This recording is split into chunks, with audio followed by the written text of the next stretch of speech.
Min-seok Kim is a billionaire mafia boss, a cold and calculating man who has built his empire through ruthlessness.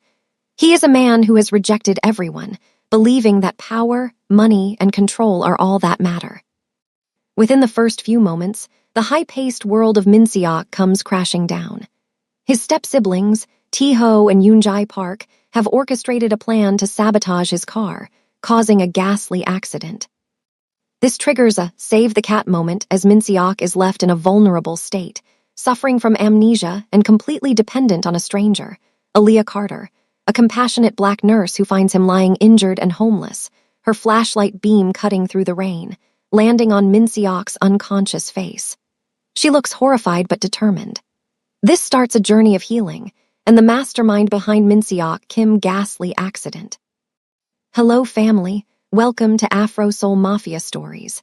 Before we proceed to the story, I would love to know where you are watching from. Kindly drop it in the comment section and also subscribe to this channel. Now let's continue with the story. The rain drummed a rhythmic, relentless beat against the floor-to-ceiling windows of the Park family's private lounge, overlooking the neon-soaked skyline of Seoul. Inside, the atmosphere was thick with a different kind of storm, one made of silent ambition and cold-blooded greed. Tae-ho Park stood by the mahogany bar, his lean, athletic frame silhouetted against the city lights. He wore a dark turtleneck that seemed to swallow the dim light of the room, his angular face illuminated only by the amber glow of the whiskey swirling in his glass. Beside him, Yoon-jae Park sat perched on the edge of a velvet armchair, her black blazer sharp and imposing, her posture as upright and polished as a blade. "It's done," Tae-ho murmured, a small, predatory smile tugging at the corners of his mouth. He didn't need to raise his voice. In the quiet of their shared malice, even a whisper felt like a shout. He thought of the mechanic he had bribed, a man who knew exactly how to make a brake line look like it had simply perished under the stress of a high-speed journey. The agility in Tae-ho's movements as he paced the room suggested a man who had finally outmaneuvered a giant. He turned to his sister, his eyes twinkling with the smugness of a predator who had just closed the trap. Yoon-jae didn't return the smile immediately. Her delicate features remained neutral, her calculating intellect already 3 steps ahead, imagining the legal paperwork that would follow the tragedy. She smoothed the lapel of her blazer, her gaze distant yet sharp. "Min-seok is meticulous," she cautioned, her voice a smooth, dangerous silk. "If he suspects even a tremor of betrayal before he hits the mountain road, we lose everything." She looked up at her brother, her expression shifting into a polite but cunning edge. "He believes he is the only one fit to hold the inheritance. He thinks our blood is diluted because we are steps. Tonight, we show him that diluted blood can still drown a king." Across the city, in a penthouse that felt more like a fortress, Min-seok Kim was preparing for the journey that his siblings had turned into a death trap. He moved with a stern, authoritative grace, his strong build filling out a navy suit that had been tailored to perfection. Every movement was calculated, every thought focused on the business expansion awaiting him at the end of this drive. He checked his reflection in the mirror, his chiseled jawline set in its usual mask of serious, unyielding stone. To the world, and even to himself, he was untouchable. He was the sleeping lion of the Kim Empire, a man who viewed the warmth of trust as a dangerous liability. He reached for his car keys, his piercing eyes lingering for a moment on a framed photograph of his late father. He felt the weight of the billion-dollar legacy on his shoulders, a burden he carried with grim pride. He didn't know that the very vehicle waiting in the garage below had been transformed into a coffin of steel and glass. He didn't know that the siblings he had dismissed as mere annoyances were currently toasting to his demise. Back in the lounge, Tae-ho raised his glass toward his sister. "To the king," he mocked, his voice dripping with arrogance. Yoon-jae finally let her smile widen, a graceful but chilling expression of triumph. She stood up, her slender frame exuding a newfound power. "To the inheritance," she corrected. The sound of Min-seok's engine roaring to life echoed through the secure parking garage blocks away. He pulled out into the rain, the navy suit pristine, his dark hair sleek and polished, his mind focused on a future that was being erased with every rotation of his tires. As he accelerated toward the mountain pass, the Park siblings sat in the dark, waiting for the phone call that would tell them the king had finally fallen. They remained poised and elegant in their cruelty, two serpents watching the clock, smiling at the chaos they had set in motion. The mountain road was a serpent of wet asphalt, coiling around the jagged cliffs of Seoul's outskirts. Inside his luxury sedan, Min-seok Kim sat enveloped in the scent of expensive leather and the soft hum of a high-performance engine. He drove with a cold, focused intensity, his piercing eyes fixed on the road ahead as the rain lashed against the windshield like 1,000 tiny needles. He was a man who believed he controlled every variable, every outcome. But as he crested the highest peak of the pass and pressed the pedal to navigate a sharp, descending turn, the illusion of control vanished. The brake pedal went limp beneath his foot. For a heartbeat, there was only the sound of the rain. Then, the world transformed into a violent, deafening kaleidoscope of shrieking metal and shattering glass. The car, once a symbol of his absolute power, became a steel trap as it punched through the guardrail and plummeted into the darkness of the ravine. Min-seok's last conscious thought was not of his billions or his empire, but of the cold, mocking smiles of Taeho and Yoonjae, the snakes he had allowed into his home. Then, the impact silenced everything. Silence returned to the valley, broken only by the hiss of steam rising from the mangled engine and the steady drip of gasoline. Min-seok lay draped over the steering wheel, his navy suit torn and soaked in a mixture of rainwater and the dark blood seeping from the gash on his forehead. To any passerby, he was no longer a billionaire. He was a ghost in the wreckage, a nameless casualty of the storm. A few hundred yards away, Aaliyah Carter was driving her modest hatchback, her eyes tired from a grueling double shift at the city hospital. The blue medical scrubs she wore felt heavy with the exhaustion of the day, but her spirit remained bright, anchored by the natural compassion that had led her to nursing. As she rounded the bend, her headlights caught the jagged gap in the guardrail. Her heart hammered against her ribs. She didn't hesitate. She pulled over, grabbed her emergency kit and a heavy flashlight, and scrambled down the muddy embankment. The wreckage was a horrific sight. The car was unrecognizable, a twisted carcass of black metal resting against a cluster of ancient pines. Aaliyah's breath came in short, jagged bursts as she approached the driver's side. She clicked on her flashlight, the beam cutting through the gloom until it landed on the man inside. He was pale, his chiseled jawline slack and his eyes closed in a terrifyingly deep unconsciousness. The blood from his head wound was a vivid, shocking red against his white shirt. Aaliyah reached through the shattered window, her white-gloved hand trembling slightly as she searched for a pulse. For a moment, she found nothing. Then, a faint, thready beat fluttered against her fingertips, a tiny spark of life refusing to go out.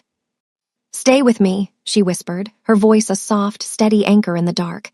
"You're not alone." She worked with a slim but strong efficiency, her professional instincts taking over the fear. As she struggled to stabilize his head and neck, she looked for any sign of who he was. There was no wallet in sight, no phone, only the remnants of a man who looked like he had fallen from a great height. To Aaliyah, he wasn't a mafia boss or a billionaire. He was a human being in a state of total vulnerability, a homeless soul left to die in the dirt. She knew that if she waited for an ambulance in this remote area, he wouldn't survive the night. His breath was becoming shallow, his body temperature dropping in the freezing rain. With a strength born of desperation and grace, she managed to ease him from the seat, supporting his heavy, athletic frame as she guided him toward her car. Every step was a battle against the mud and the dark, but Aaliyah refused to let go. As she laid him across her backseat and covered him with a thermal blanket, she caught a glimpse of his face in the interior light. Even through the blood and the trauma, there was a lingering air of authority in his features, a ghost of the power he had once wielded. But his eyes remained shut, his memory a blank slate wiped clean by the betrayal of his own blood. Aaliyah climbed into the driver's seat, her mind made up. She wouldn't take him to the public hospital where the sharks might find him.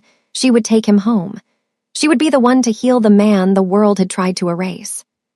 The hatchback pulled away from the cliffside, leaving the ruined symbol of Min-seok's old life behind in the mud.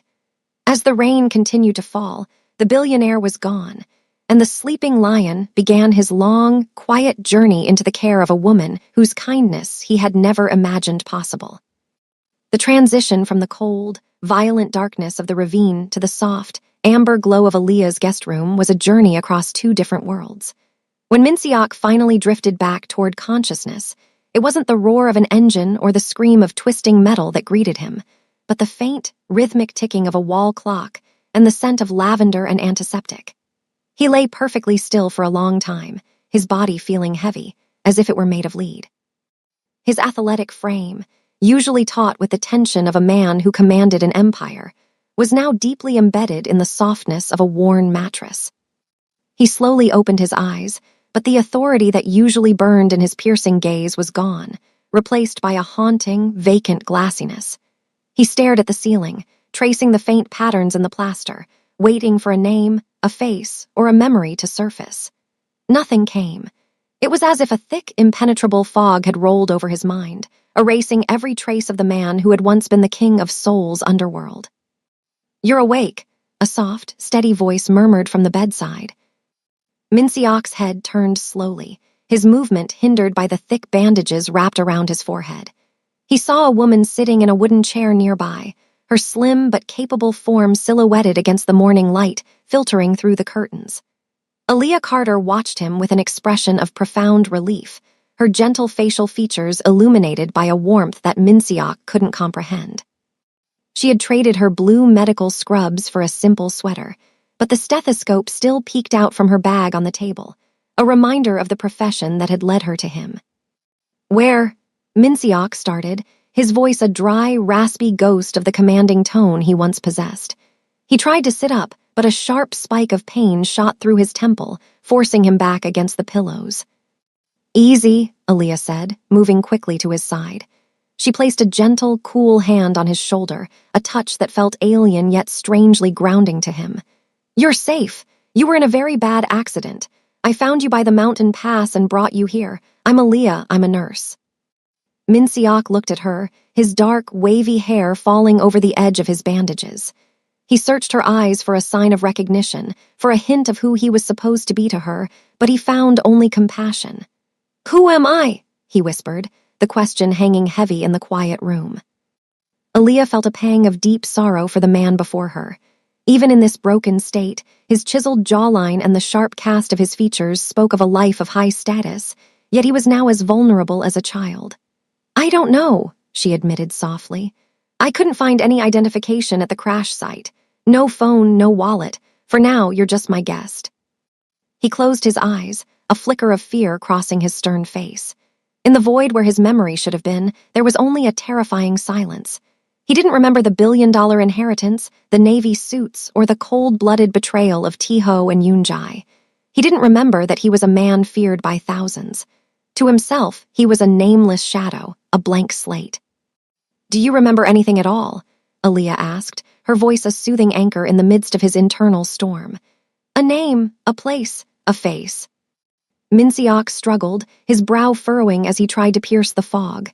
For a split second, a flash of fire and the sound of a mocking laugh flickered in his mind, but it vanished as quickly as it appeared. He shook his head slowly. "Nothing, it's all gone." Aaliyah reached out and took his hand. Her palm was warm, a stark contrast to the icy rain that had almost claimed him. "Don't force it. The doctors at the clinic I consulted said that with a head injury like yours, memory can be a shy thing. It might come back in pieces or it might take time. But you have a place to stay and you have someone to look after you." Min Seok looked down at their joined hands, her deep brown skin against his pale, bruised knuckles. In his old life, he would have viewed such a connection as a weakness, a liability to be avoided. But in the vacuum of his amnesia, Aaliyah was the only thing that felt real. She was the person who had pulled him from the wreckage when he was a homeless soul with nothing to offer. "Why?" he asked, his voice stronger now but still laced with confusion. "Why help a stranger who has nothing?" Aaliyah gave him a small, natural smile that reached her eyes. "Because you were hurting and I could help. That's enough of a reason." As the hours passed, Aaliyah moved about the small apartment with a graceful, quiet efficiency, preparing a simple broth and checking his vitals with a practiced hand. Min Seok watched her every move, his intense eyes following her as if she were the only light in a dark room. He felt a strange, quiet peace beginning to settle over him, a feeling that was entirely foreign to the ruthless mafia boss he had once been. He didn't know that across the city, his step-siblings were already drinking to his memory, toasted by the very wealth they had stolen from him. He didn't know that he was a dead man to the rest of the world. In this small, warm space, he was simply a man being nursed back to health by a woman whose kindness was the first lesson in his new life. Min-seok Kim, the lion of the underworld, was gone.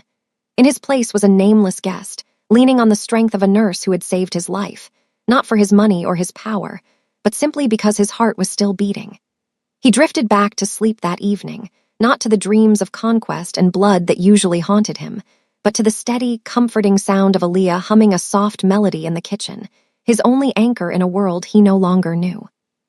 The morning sun rose over Seoul, but it did not carry the warmth of a new beginning. Instead, it shone with a cold, clinical brilliance upon the glass towers of the Kim conglomerate.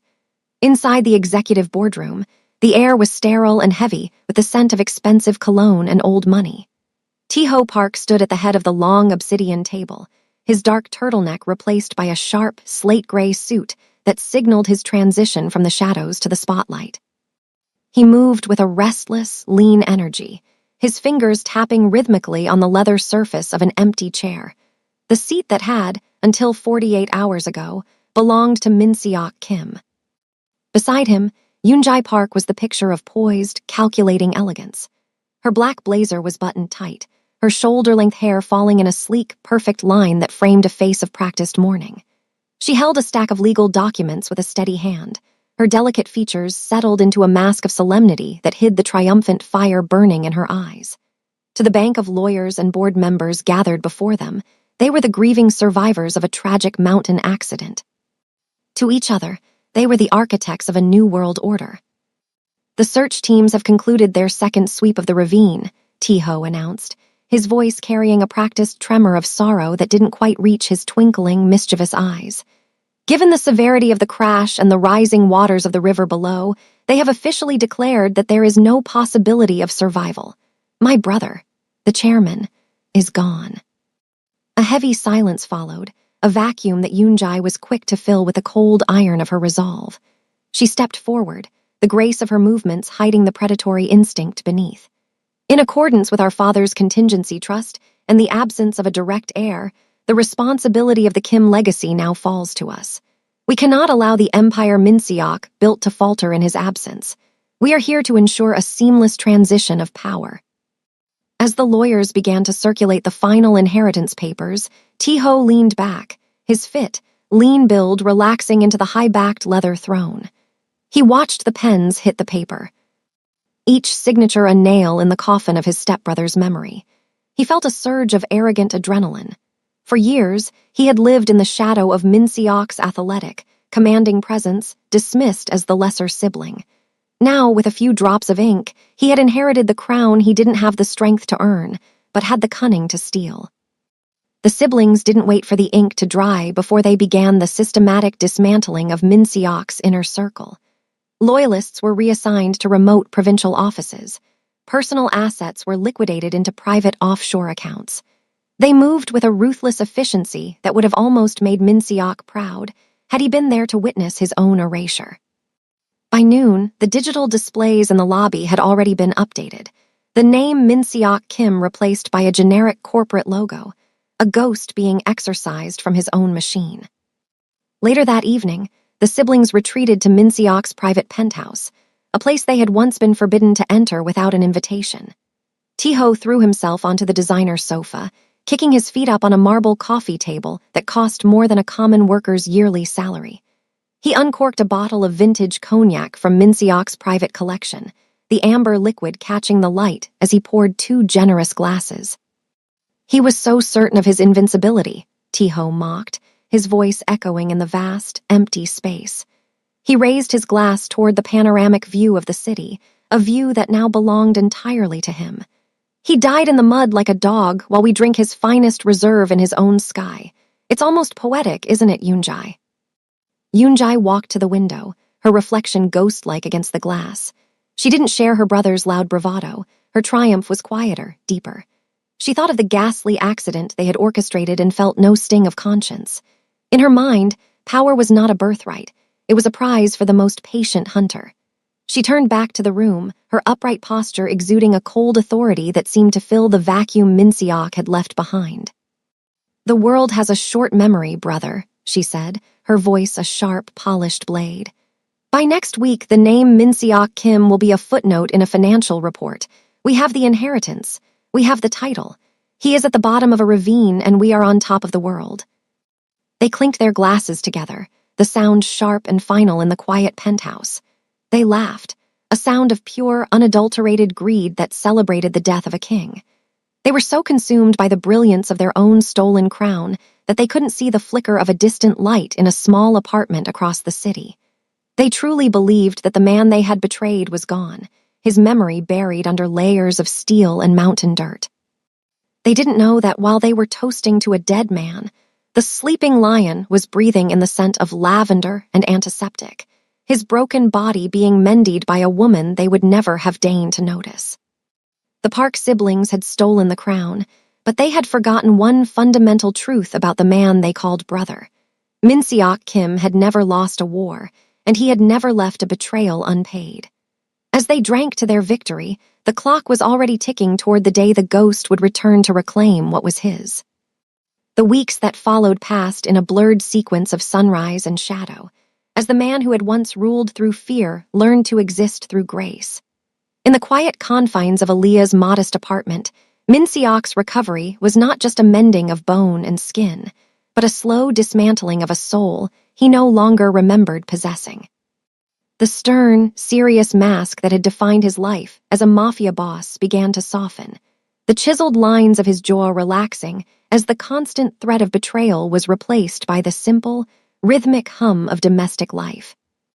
Aaliyah became the sun around which his new, smaller world orbited.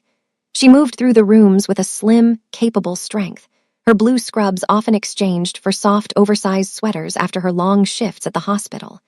She taught him the things his previous life had never allowed: how to enjoy the steam rising from a home-cooked bowl of soup, how to listen to the rain without calculating the risk of a mountain road, and how to find peace in silence rather than suspicion. "You're doing it again," Aaliyah said one afternoon, her voice a gentle tease. She walked into the small living room to find Minciok standing by the window, his strong, athletic frame tense, his piercing eyes scanning the street below with an intensity he couldn't quite explain. He looked like a king standing guard over a kingdom of one. He turned to her, his dark hair falling slightly over the bandage that still sat above his brow. "Doing what?" "Looking like you're waiting for an army to arrive," she replied, stepping closer to him. She didn't flinch at his imposing presence. Instead, she reached up and adjusted the collar of the simple cotton shirt she had bought for him. "There's no one coming, Minciok. At least, no one who wants to hurt you. Try to breathe." Minciok looked down at her, struck by the natural beauty of her soft, defined features. In the void of his memory, her face was his only map. "I feel like I should be doing something more, like I'm missing a purpose." "Your purpose right now is to heal," she said firmly, her hand lingering on his arm. "The world can wait." As his strength returned, Aaliyah began to involve him in the small tasks of her day. She taught him how to chop vegetables, laughing when his large, powerful hands fumbled with the delicate knife. She showed him how to tend to the few potted plants on her balcony, explaining the patience required for something to grow. Minciok, who had once managed thousands of lives and billions of one with a single cold command, found himself focused entirely on the survival of a single orchid. He discovered that he liked the way her curly hair caught the afternoon light, and how her laughter seemed to fill the hollow spaces in his chest where his identity used to be. One evening, as they sat together on the small sofa, the television murmured softly in the background. Aaliyah was leafing through a medical journal, her stethoscope draped over the back of the chair, while Minciok watched her with an intensity that had shifted from authority to something far more vulnerable. "Why did you stay with me that night?" he asked suddenly. "You didn't know who I was. I was just a bloody stranger in a suit that cost more than your car. You could have just called the police and left." Aaliyah put her journal down, her gaze meeting his with a warmth that made the room feel smaller, more intimate. "As a nurse, I'm trained to see the person, not the suit. And as a woman, I saw someone who looked like they had been carrying the weight of the world alone for far too long. I couldn't just walk away from that." Minsiok felt a strange, tightening sensation in his throat. He reached out, his hand hesitant before he covered hers. Her skin was warm, a grounding reality that made the ghosts in his mind recede. In this simple life, he wasn't a Kim or a boss. He was just a man, and for the first time in a life he couldn't remember, he felt seen. "I don't know who I was before," he whispered, his thumb grazing her knuckles. "But I think I like who I am when I'm with you better." Aaliyah didn't pull away. Instead, she leaned in, the scent of her lavender soap a soft, intoxicating presence. Maybe the accident wasn't just a tragedy, Minsiok. Maybe it was a chance to start over. In that moment, the sleeping lion felt a flicker of something more powerful than any empire he had ever commanded. He was falling for her, not for what she could do for his power, but for the way she had mended his spirit without asking for anything in return. He watched her smile, a soft, compassionate expression that made him forget the dark mountain pass and the cold metal of the wreckage. He was a nameless guest in a small apartment, living a life of simplicity he would have once scoffed at, but as he looked at Aaliyah, he realized he had never been richer. He didn't know that miles away, his siblings were burning through his fortune, or that the lion was being hunted by the very people who shared his blood. He only knew that for the first time, he was safe, and that the woman holding his hand was the only kingdom he ever wanted to rule. The peace of the small apartment was shattered not by a scream, but by the low, flickering hum of the evening news. It was a Saturday, the kind of quiet evening where the only sound should have been the steam whistling from the kettle and the soft rustle of Aaliyah's medical journals. Minsiok sat on the edge of the sofa, his athletic frame relaxed, his intense eyes following Aaliyah as she moved through the kitchen, humming a melody that had become the soundtrack to his recovery. Then, a name cut through the air like a jagged blade. Breaking news. The board of directors for Kim International has officially confirmed the appointment of Tae-ho Park as the new chairman, following the tragic death of Minsiok Kim. Minsiok froze. The tea towel in his hand dropped to the floor. On the television screen, a high-definition image flashed. Tae-ho Park, dressed in a dark turtleneck and a sharp blazer, was standing before a podium, his face a mask of practiced grief that didn't quite hide the predatory twinkle in his eyes. Beside him stood Yoonjae Park, her black blazer sleek and professional, her smile a thin, calculating line of triumph. The sound of the television seemed to distort, warping into the screech of tires and the violent crunch of metal. Minsiok's breath hitched. Suddenly, the scent of Aaliyah's lavender candles was replaced by the acrid, choking smell of gasoline and burning rubber. He clutched his head, his fingers digging into his dark, wavy hair as the fog in his mind began to swirl with violent intensity. "Minsiok, what is it?" Aaliyah's voice was distant, a faint echo against the roar of a memory he couldn't stop. The flashes came in rapid fire, a hand reaching into the undercarriage of a car, the metallic snip of a wire, the sound of Tae-ho's arrogant laugh echoing in a marble hallway. "He thinks our blood is diluted. Tonight, we show him that diluted blood can still drown a king."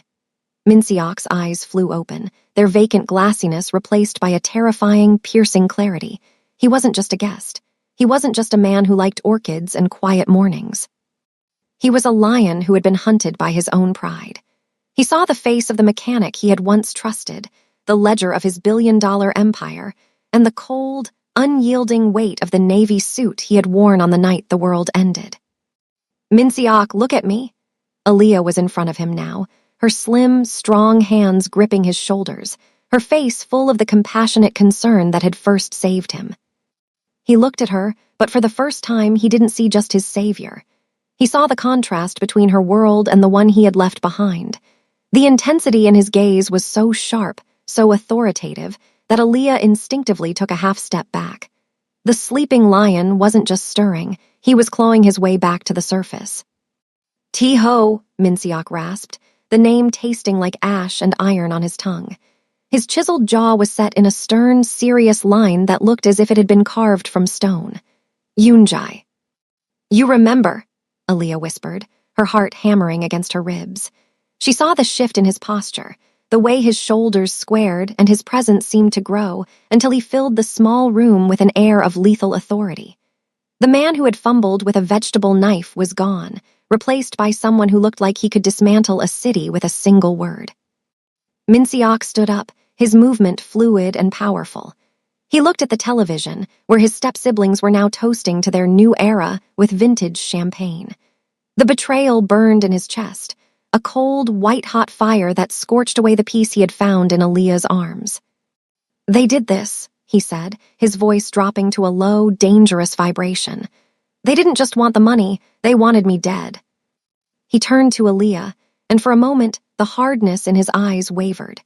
He saw the stethoscope on the table, the simple life she had shared with him, and the natural beauty of the woman who had asked for nothing but his health. He realized with a jolt of agony that his memory was a double-edged sword.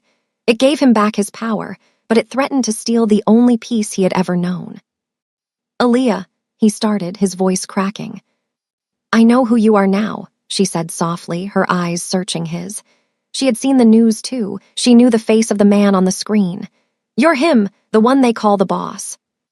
The silence that followed was heavy with the weight of a billion-dollar legacy and a life of blood. The trigger had been pulled, and the bullet was already in flight. The ghost in the wreckage had found his name, but as Minsiok looked at the woman who had nursed him back from the brink, he knew that the man he was about to become might be someone she could no longer hold. The haunting flashes of his old life weren't just memories, they were a summons. The king had been called back to his throne, and the vengeance he was about to unleash would leave no room for the simplicity of the home he had grown to love. The transition in Minsiok's mind was not a gentle awakening. It was an industrial furnace roar. As he stood in Aaliyah's living room, the flickering television screen acted as a lightning rod, grounding the fractured electrical currents of his memory. The sleeping lion did not merely stir. He tore through the cage of amnesia with a ferocity that turned his blood to ice. Every detail of his life as the chairman of the Kim's syndicate returned with a crushing weight. The scent of Cuban cigars in his mahogany-lined study, the weight of the gold watch he'd been wearing during the crash, and the precise, cold calculations he made every morning before the sun rose. But with the power came the poison. The betrayal by Tiho and Yunjai was no longer a series of blurry flashes. It was a crystal-clear recording playing on a loop in his mind. He remembered the dinner 3 nights before the accident, where Yunjai had smiled over her wine glass, her soft features hiding the fact that she was mentally measuring him for a coffin. He remembered the way Tiho had patted him on the back, his mischievous eyes glittering with the knowledge that the diluted blood was about to strike. The depth of their treachery was a cavernous void, a realization that he had been hunted by the very people he had allowed to share his name and his table. Minsiok's posture underwent a terrifying transformation. The slight, vulnerable slouch he had adopted during his recovery vanished, replaced by a rigid military precision. His athletic frame seemed to expand, his shoulders squaring as if preparing to carry the mantle of his empire once more. He looked down at his hands that had lately learned to chop vegetables and tend to orchids, and clenched them into white-knuckled fists. The strength in his well-toned arms wasn't for healing anymore. It was for reclaiming. "Minsiok," Aaliyah's voice was a whisper, a soft plea for the man she had grown to love to stay. But when he turned his head to look at her, she saw a stranger. His eyes, which had been warm and searching just hours ago, were now piercing and intense, burning with an air of absolute authority that made the small apartment feel like a prison cell. The stern, serious mask had returned, carved from the same stone that had made him the most feared man in Seoul. The head injury, once a mark of his fragility, was now just a battle scar on a warrior who had returned from the dead. "They think I am a ghost," Minsiok said, his voice no longer raspy or hesitant. It was deep, resonant, and dripped with a lethal chill. "They think they can sit in my chair and drink my wine while I rot in a ravine." Aaliyah took a step toward him, her hands reaching out in a gesture of instinctive care, but she stopped when she saw the coldness in his jawline. "What are you going to do?" "I am going to remind them why I am the head of the Kim family," he replied, his gaze fixed on the television where Tiho was currently being toasted by a crowd of sycophants. "I am going to show them that a king does not die simply because his heart stops for a moment." He walked to the window, looking out at the city skyline. In his mind, he was already mapping out the loyalists who could be reached, the hidden accounts his siblings didn't know about, and the exact sequence of the fall he would orchestrate for the parks. The simplicity of the life Aaliyah had offered him, the soups, the music, the quiet mornings, felt like a dream he was forced to wake up from. He felt the pull of his old life, a dark, magnetic force that demanded he return to the shadows and the blood. Yet, as he caught his reflection in the dark glass, he saw Aaliyah standing behind him, her blue scrubs a stark contrast to the darkness of his thoughts. A pang of agony twisted in his chest. He realized that the man he was becoming again was a man who couldn't exist in her world. The lion had awakened, but the price of his awakening was the peace he had found in her arms. "Min-Seok," she said, her voice trembling but brave. "You don't have to go back to being that man. You survived. You have a new life here." He turned back to her, and for a fleeting second, the nameless guest flickered in his eyes before the boss took over completely. He reached out and touched her face, his thumb grazing her soft cheek with a tenderness that felt like a goodbye.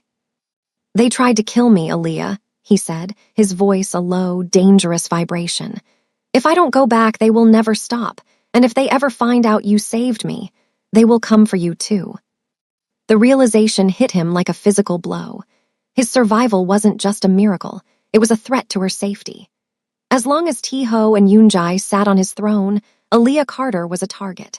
The lion hadn't just awakened to take back his crown.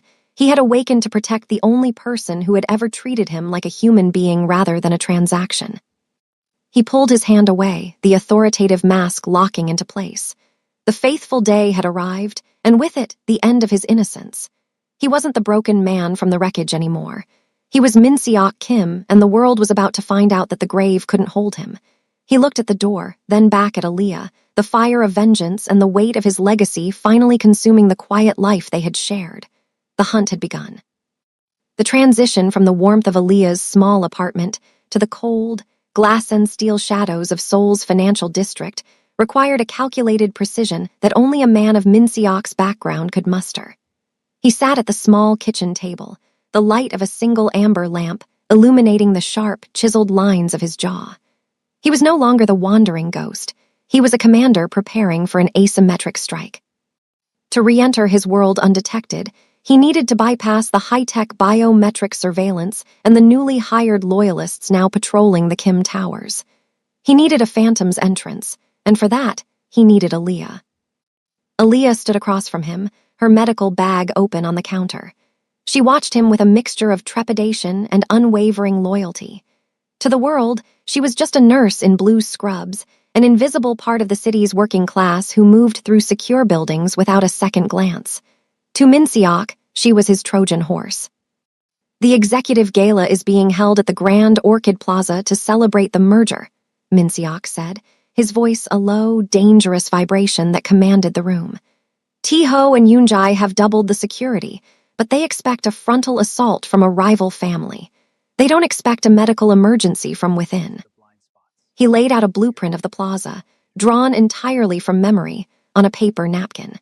He pointed to the service elevators used by medical standby teams and the blind spots in the kitchen corridors where the cameras lagged by 3 seconds. Aaliyah listened, her natural beauty tempered by a new, grim resolve. She understood the plan. She would enter as a part of the contracted medical standby team for the event, carrying the supplies Min-Seok needed to regain access to his private biometric server, a hardware bypass key he had hidden in a secure safe deposit box months before the accident. "If they catch you, Aaliyah," Min-Seok began, his piercing eyes softening for a fleeting second. He reached out, his large hand hesitating before covering hers. The athletic power in his frame was tethered by a sudden, sharp fear for her safety. "They won't," she interrupted, her voice steady and full of the same strength she had used to pull him from the wreckage. "I've spent my life being invisible to people like them. I can get in, and I can get you what you need. Just promise me that when this is over, the man I saved is the one who comes back." Min-Seok didn't answer with words. He simply tightened his grip on her hand. Under the cover of a rainy Tuesday, the silent retribution began. While T-Ho and Yoonjae were busy rehearsing their victory speeches, Aaliyah used her credentials to secure a temporary shift at the plaza. Meanwhile, Min-Seok, dressed in a nondescript dark hoodie that hid his authoritative features, moved through the city's underground like a predator in the tall grass. With Aaliyah acting as his eyes and ears inside the perimeter, Min-Seok successfully intercepted the encrypted signal from his server. That night, in the back of a shadowed car, Minsiok watched the digital upload bar on his laptop hit 100%. He now had backdoor access to the company's internal accounts, the private security feeds, and the undeniable evidence of the siblings' embezzlement and sabotage. He looked at Aaliyah, who sat beside him in the dark, her hand resting on his arm. The lion was at the gates, silent and invisible, waiting for the perfect moment to tear the stolen crown away. The retributive strike was no longer a hope, it was an inevitability. The Grand Orchid Plaza pulsed with the heartbeat of high society, a symphony of clinking crystal and orchestrated laughter. Under the dazzling light of crystal chandeliers, Tiho and Yoonjae Park stood at the center of the ballroom, the undisputed heirs to a throne built on blood and betrayal. Tiho looked every bit the modern king in a tailored tuxedo, his smirk radiating a smug, untouchable confidence as he toasted to the board of directors. Beside him, Yoonjae was a vision of cold elegance in a black silk gown, her eyes scanning the room with the predatory satisfaction of a hunter who had finally claimed the forest. To the future, Tiho announced, raising his glass high. To a Kim International that is stronger, leaner, and finally free of the shadows of the past. But as the room erupted in applause, the massive digital screens behind the podium, meant to display the new corporate logo, suddenly flickered into static. The air in the ballroom chilled instantly. The upbeat music died, replaced by a low, rhythmic thud that sounded like a heartbeat. Then, the static cleared, and the screen didn't show a logo. It showed a grainy, high-definition video of a darkened garage, a mechanic's hands cutting a brake line, and the unmistakable voices of Tiho and Yoonjae discussing the ghastly accident that would secure their fortune. The silence that followed was deafening. Tiho's glass slipped from his hand, shattering on the marble floor. Yoonjae's face, usually so poised, drained of all color, turning a sickly, ghostly white. "Who is doing this?" Tiho roared, his voice cracking with a sudden, desperate fear. "Shut it down." "The dead don't stay silent forever, Tiho." The voice didn't come from the speakers. It came from the back of the hall. The heavy oak doors swung open, and the crowd parted like the Red Sea.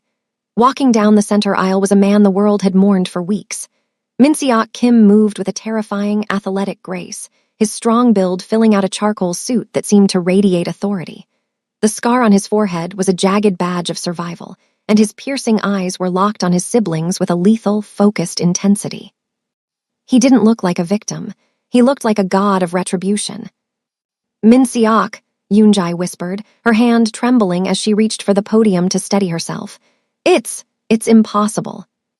"You were always better at math than at loyalty, Yoonjae," Minsiok said, his voice a low, dangerous vibration that echoed to the furthest corners of the room. He stepped onto the stage, the sheer power of his presence forcing his siblings to shrink back. "You calculated the height of the cliff, the speed of the car, and the depth of the water, but you forgot to calculate the strength of the woman who saved me." He turned slightly and reached out his hand toward the side entrance. Aaliyah Carter stepped into the light. She had traded her blue scrubs for a floor-length emerald gown, her curly hair framing a face that glowed with a natural beauty that put every diamond in the room to shame. She walked to Minsiok's side, her slim but strong hand sliding into his. She wasn't just a nurse anymore. She was the queen consort of a reclaimed empire. "This is Aaliyah Carter," Minsiok announced, his stern features softening for a fleeting second as he looked at her. "She found a homeless man in the mud and gave him a reason to live. You found a brother and gave him a reason to kill." Minsiok turned back to the siblings, his expression hardening into stone. "The police are already at the gates. The evidence of your sabotage, the embezzlement, and the attempted murder has already been sent to every major news outlet in the country. You didn't just lose the inheritance, Tiho. You lost your lives." As security teams, loyalists who had been waiting for the lion's signal, moved in to restrain the Park siblings, the shocking twist was not just Minsiok's return. It was the way he looked at Aaliyah. The cold, ruthless mafia boss had died in that ravine, and in his place stood a man who finally understood that power was nothing without a soul worth protecting. He led Aaliyah to the center of the stage, ignoring the flashes of the cameras and the gasps of the elite. In the wreckage of his old life, he had found something far more precious than $1 billion legacy. He leaned in, his forehead resting against hers, a silent promise made in the middle of his greatest victory. The king had returned to his throne, but for the first time in his life, he wasn't sitting on it alone. Aaliyah saved his life, but he saved her future. Tap the heart if you believe true love can change even the coldest heart, and share this with someone who needs a reminder that hope is never lost. Thanks for staying with us, and please don't forget to like, comment, and subscribe to this channel for more amazing stories. Stay blessed and stay beautiful.